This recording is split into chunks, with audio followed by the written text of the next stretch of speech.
Bom, vamos falar de preço do petróleo agora. O preço do petróleo que caiu fortemente nos mercados internacionais depois desse adiamento, né, do penultimato, como disse a Joana. O petróleo Brent, por exemplo, né, chegou a cair 16%, arredondando, sendo negociado abaixo de $92 o barril. E o WTI teve queda semelhante, foi negociado abaixo de 93. Segundo a agência de notícias Bloomberg, foi o maior recuo em quase 6 anos, né? Houve recuos, né, e oscilações para cima também, mas em termos de tamanho do recuo, foi o maior em quase 6 anos. Bom, com a perspectiva de menor risco de interrupção no Estreito de Hormuz, né, o mercado reagiu com queda acentuada nas cotações do petróleo negociado em Londres e nos Estados Unidos, as duas maiores referências globais, né? Analistas afirmam que o movimento reflete mais um alívio imediato do que uma solução definitiva. Tem isso também, né? O cenário depende da evolução das negociações e a gente falou que as negociações vão reabrir na sexta-feira com o Paquistão como intermediário. Essa sinalização de pausa nas ações militares é suficiente para aliviar o temor de bloqueio no fluxo global de petróleo? Por enquanto, né? No mercado financeiro o impacto foi imediato, como a gente trouxe aqui agora há pouco alguns números, né? As ações de empresas de energia oscilaram, investidores buscaram ativos mais seguros, né? E para o consumidor, isso que importa para você que está nos ouvindo, você que está nos assistindo, a expectativa é de um possível alívio futuro nos combustíveis, mas ainda assim sem garantia no curto prazo.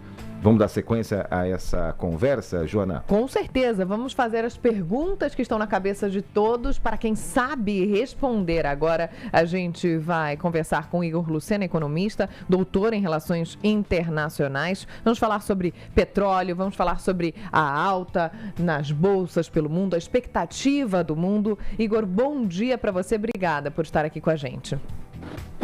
Muito bom dia, Joana. Muito bom dia, Felipe. É um prazer estar aqui com vocês. Bom, eu já quero perguntar como é que o mundo, ou o que o mundo pode esperar para as próximas horas. Ambos os países se declararam vitoriosos, apesar de, vamos ressaltar, a guerra não ter acabado. Entramos num período de cessar-fogo que deve durar 15 dias, 2 semanas. As negociações só devem começar na sexta-feira no Paquistão. Ainda não está muito claro como vão acontecer, mas o que significa isso? Essa guerra de narrativa, quem vence, quem perde, ela é importante para o resto do mundo? Ou para a gente a notícia importante é que o Estreito de Hormuz foi reaberto e, claro, neste momento, ao que tudo indica, civis pararão de morrer por pelo menos 2 semanas. Olha, Joana, a gente tem que entender quais eram os motivos desse conflito, tá? Se o presidente Donald Trump tinha como motivo inicial a questão de destruir a capacidade militar iraniana, e a gente fala isso de uma maneira clara, e era um dos objetivos, a gente pode falar que houve, sim, por um lado americano, uma vitória. Porque quando a gente olha a marinha aeronáutica iraniana, de fato, ela está em frangalhos. Vão demorar alguns anos para que ela consiga se recompor. Isso significa que países como Arábia Saudita e o próprio Israel têm, sim, hoje uma vitória a comemorar, porque é menos influência militar, menos capacidade desses países utilizarem, o Irã utilizar essa influência contra esses países na região. Então abre espaço, por exemplo, para a volta dos acordos de Abraão e outras situações no Oriente Médio. Por outro lado, os iranianos, o presidente Donald Trump, e eu acho que isso fica muito claro hoje, tentou sim mudar o regime iraniano, não uma queda do regime, mas substituir líderes, como ele fez na Venezuela, né? Você vê hoje que a Venezuela, com Delcy Rodrigues, está fazendo o jogo dos Estados Unidos, está abrindo o país, está sendo um país pró-América. Ele está tentando e provavelmente vai conseguir fazer algo similar em Cuba. E acho que o presidente Trump tinha o objetivo de chegar nas eleições de meio de termo nos Estados Unidos, que serão agora em novembro, com 3 vitórias. Agora, ele não vai conseguir isso, muito pelo contrário, né? Os iranianos são um povo que tem uma matriz religiosa, um povo que tem a questão do martírio, né? ele não se importa em colocar a vida do próprio povo em risco. Então, eles utilizaram talvez uma arma que o presidente Trump não imaginava, né? Que seria o seguinte: o estrangulamento da economia mundial pelo Estreito de Hormuz, e isso, obviamente, impactou o planeta inteiro e o bolso do americano. Os iranianos viram que, ao ferir o bolso do americano, feriria o presidente Donald Trump muito maior do que qualquer míssil. Então, o que a gente pode dizer hoje, dentro desse momento? Que tanto o presidente Donald Trump sai derrotado, porque ele não conseguirá o seu objetivo, mas ele vai tentar vender dentro desse acordo uma vitória, que os iranianos não são mais uma ameaça, que não tem capacidade de atacar os Estados Unidos, o que é uma meia-verdade. De fato, o Irã fica mais fragilizado dentro do Oriente Médio, mas mostra que os Estados Unidos, apesar de ter uma superioridade militar, isso também releva ao mundo o dólar, né? Porque havia uma crítica de que o dólar estaria sendo cogitado para uma diminuição da força, muito pelo contrário.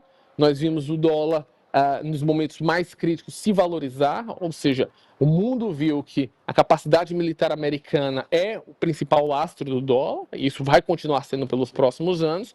Porém, os Estados Unidos pode tudo, mas não pode muito.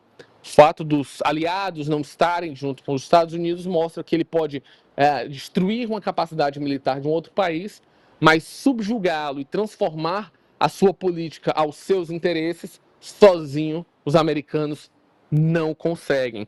E o que nós vamos ver agora, neste momento, é o próprio presidente Trump fica aliviado, porque, na prática, ele agora consegue ter um respiro, e vai ter um respiro em relação à economia americana, que já começava a dar sinais na economia real de problemas, próximo a um período eleitoral, que seria péssimo para ele, mas, ao mesmo tempo, ele tenta sair de uma espécie de cheque, né, quase um checkmate que ele criou contra si mesmo. Então, nessas próximas semanas, eu acho que nós vamos assistir negociações duras dos dois lados, mas eu acho que o presidente Trump entendeu que, mesmo com o mais alto blefe, né, o mais alta carta no jogo, dizer que iria obliterar as instituições iranianas de infraestrutura, os iranianos jogaram o dobro, né, colocaram pessoas ao redor das usinas nucleares, das usinas de gás, mostrando que se os americanos fossem nessa posição, seriam vistos no mundo inteiro como bombardeando civis, o que seria péssimo para o próprio presidente Trump. Então, diferentemente de outros players no mundo privado e público que recuam quando o presidente Trump coloca a mais alta carta no jogo, que seria, nesse caso, bombardeios militares, os iranianos dobram a aposta.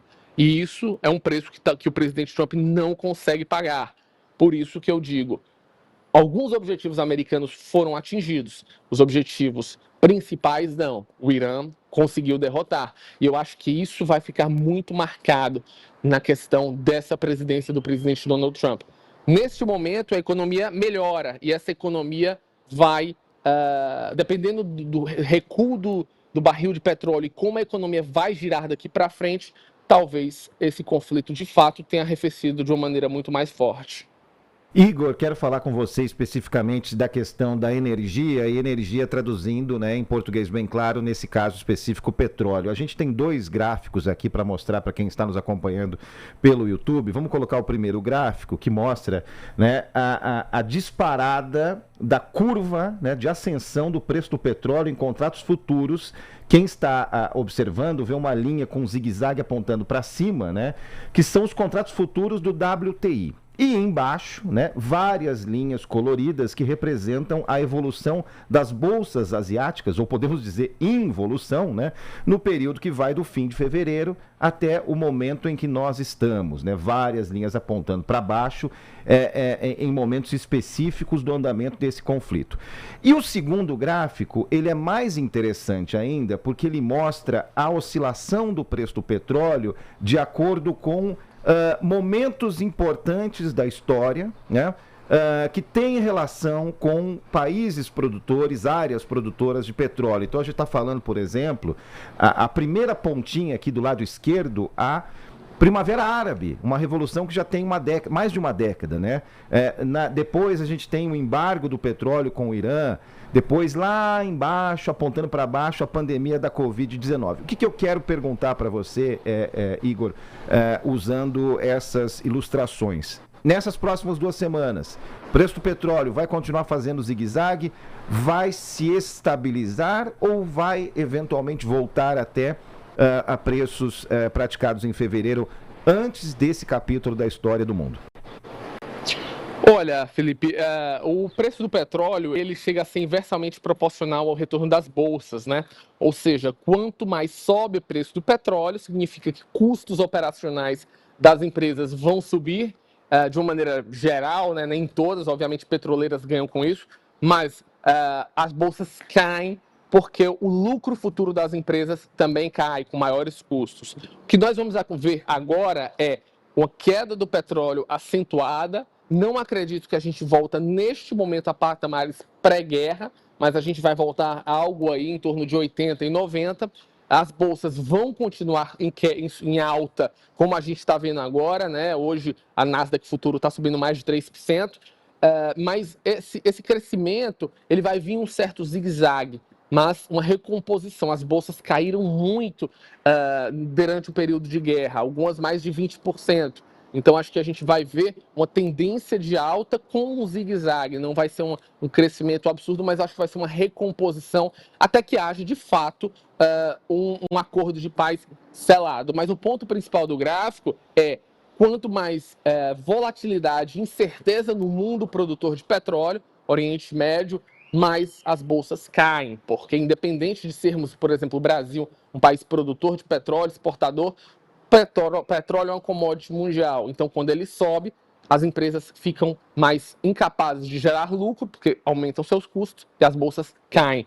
O inverso vai acontecer agora. Devemos ter um final de semana, até aí, hoje, amanhã, até sexta, um forte crescimento na bolsa e uma queda acentuada no petróleo, até começar essas negociações. Esse é um mundo em entropia nesse momento. E quem está conversando conosco aqui, quem conversou conosco aqui na TMC foi o Igor Lucena, economista, doutor em Relações Internacionais. Igor, muito obrigado pelas palavras aqui, pelo papo. E pode ter certeza que a gente vai voltar a se falar. Um grande abraço, bom dia. Muito bom dia e um abraço a você, a Joana. Obrigada.